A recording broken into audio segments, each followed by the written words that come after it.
All right, guys. So I just want to do a quick talk on the Aimpoint Pro.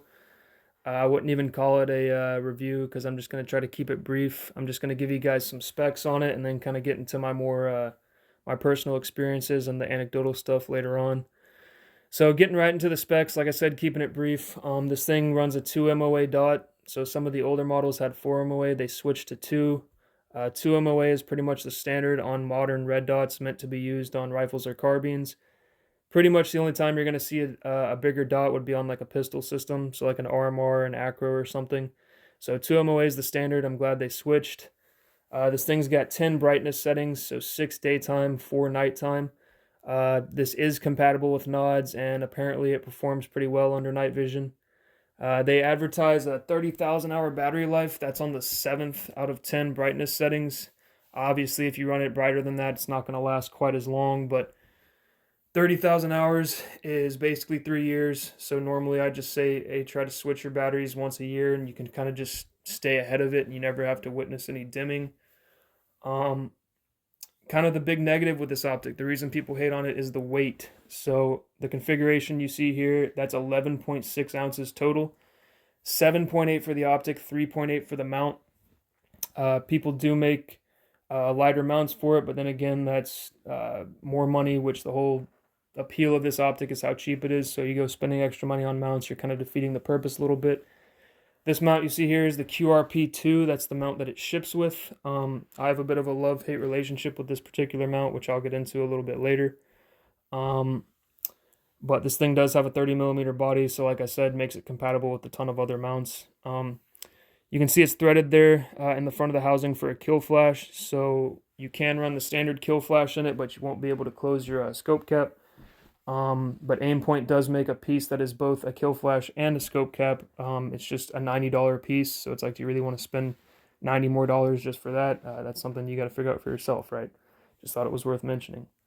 Um, they claim this thing is submersible to 150 feet. I've never been down there, so I can't tell you, but I trust them.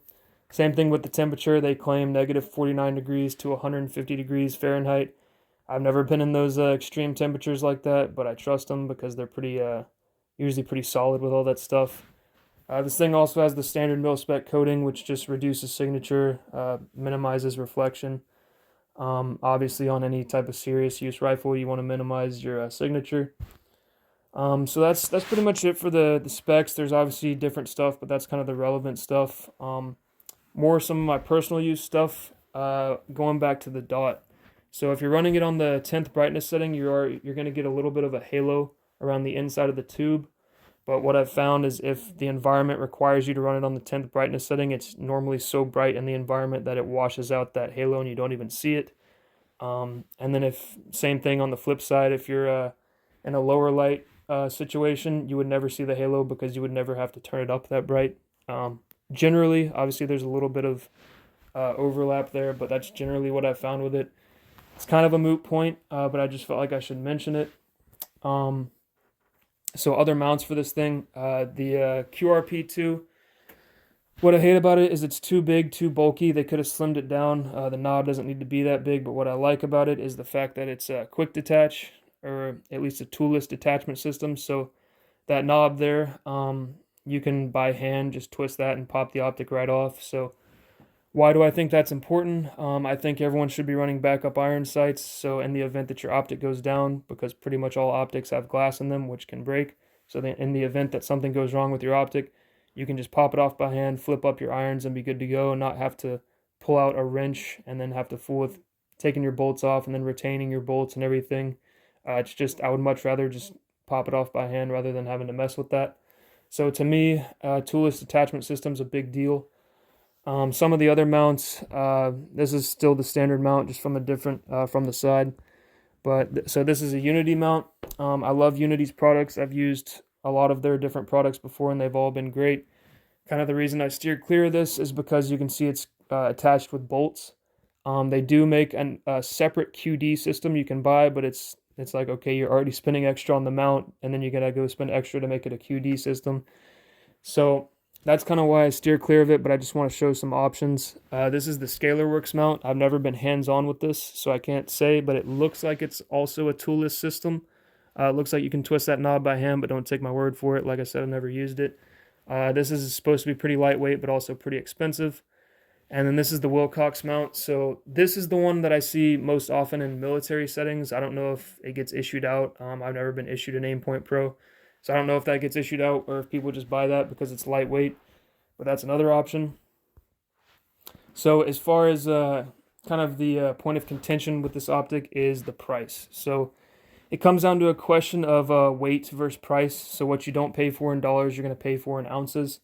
You can lighten it up a little bit by getting lighter mounts, but like I said, that costs more money. So for me, the reason it's so heavy is because you're getting that extra durability. It's a little bit overbuilt, and I've said before, I would rather have something heavier that's more durable than something lighter and more flimsy, just to have that peace of mind. I'll carry a little extra weight. I don't mind.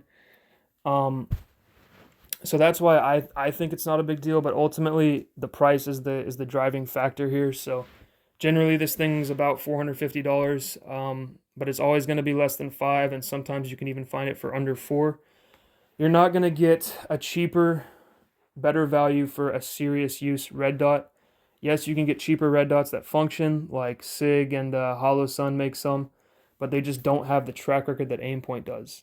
So with the Aimpoint Pro, you get everything Aimpoint has to offer, that being durability, reliability, track record, Aimpoint's customer service. You get all that without having to spend like $800, $900, or even $1,000 on like their most latest and greatest red dot systems. So to me, ultimately, I can't tell you if this is what you should run because I don't know how you're setting up your rifle. But if you've decided that a dot is something you're considering, I can definitely say this is a great option for what you're paying for. You're getting a lot, and really the only downside is the weight. It's a big hefty thing, but everything is a trade-off. So it's bomb-proof because it's so heavy. So that's just kind of my 2 cents on it. I thought this might be helpful. I'm trying to think if there's anything I've left out. All that I can think of is if you're running this QRP mount, which is the one that I've ran on it since I've had it. If you're a right-handed shooter, the knob can get snagged up on your kit a little bit, but obviously the more you work with it, you kind of just get used to it. It's not as big of a deal. If you're a lefty, you don't got to worry about that, but lefty shooters have enough problems of their own to worry about. So yeah, I just wanted to give a quick overview and kind of my experiences with this thing, just in case people were uninformed or people are thinking about building out a rifle. I thought this might help. So anyway, you guys have a good one.